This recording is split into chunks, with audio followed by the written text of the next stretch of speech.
There's a chart I saw recently that I can't get out of my head. A Harvard business professor and economist asked more than 5,000 Americans how they thought wealth was distributed in the United States. This is what they said they thought it was. Dividing the country into 5 rough groups of the top, bottom, and middle 3 20% groups, they asked people how they thought the wealth in this country was divided. Then he asked them what they thought was the ideal distribution. And 92%, that's at least 9 out of 10 of them, said it should be more like this. In other words, more equitable than they think it is. Now that fact is telling, admittedly, the notion that most Americans know that the system is already skewed unfairly. But what's most interesting to me is the reality compared to our perception. The ideal is as far removed from our perception of reality as the actual distribution is from what we think exists in this country. So ignore the ideal for a moment. Here's what we think it is again. And here is the actual distribution. Shockingly skewed.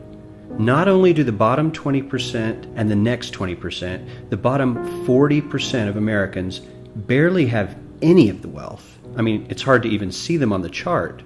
But the top 1% has more of the country's wealth than 9 out of 10 Americans believe the entire top 20% should have. Mind-blowing. But let's look at it another way, because I find this chart kind of difficult to wrap my head around. Instead, let's reduce the 311 million Americans to just a representative 100 people. Make it simple. Here they are: teachers, coaches, firefighters, construction workers, engineers, doctors, lawyers, some investment bankers, a CEO, maybe a celebrity or two. Now let's line them up according to their wealth. Poorest people on the left, wealthiest on the right, just a steady row of folks based on their net worth. We'll color code them like we did before based on which 20% quintile they fall into. Now let's reduce the total wealth of the United States, which was roughly $54 trillion in 2009, to this symbolic pile of cash. And let's distribute it among our 100 Americans. Well, here's socialism, all the wealth of the country distributed equally. We all know that won't work. We need to encourage people to work and work hard to achieve that good old American dream and keep our country moving forward. So, here's that ideal we asked everyone about. Something like this curve. This isn't too bad. We've got some incentive, as the wealthiest folks are now about 10 to 20 times better off than the poorest Americans. But hey, even the poor folks aren't actually poor, since the poverty line has stayed almost entirely off the chart. We have a super healthy middle class with a smooth transition into wealth. And yes, Republicans and Democrats alike chose this curve.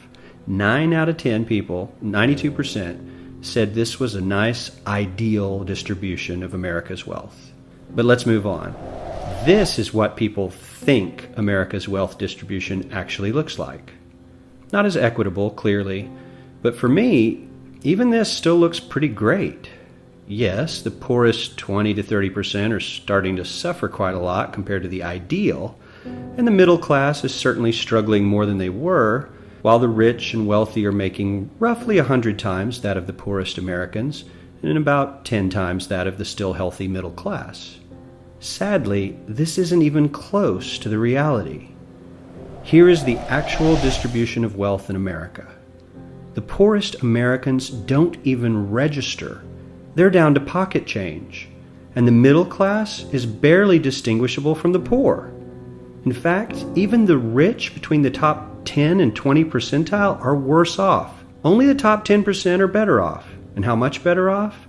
So much better off that the top 2 to 5% are actually off the chart at this scale. And the top 1%, this guy, well, his stack of money stretches 10 times higher than we can show. Here's his stack of cash, restacked, all by itself. This is the top 1% we've been hearing so much about. So much green in his pockets that I have to give him a whole new column of his own, because he won't fit on my chart. 1% of America has 40% of all the nation's wealth. The bottom 80%, 8 out of every 10 people, or 80 out of these 100, only has 7% between them. And this has only gotten worse in the last 20 to 30 years.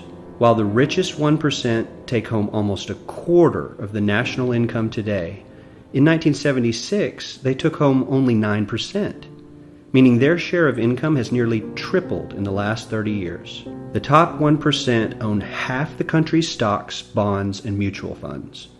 The bottom 50% of Americans own only 0.5% of these investments, which means they aren't investing.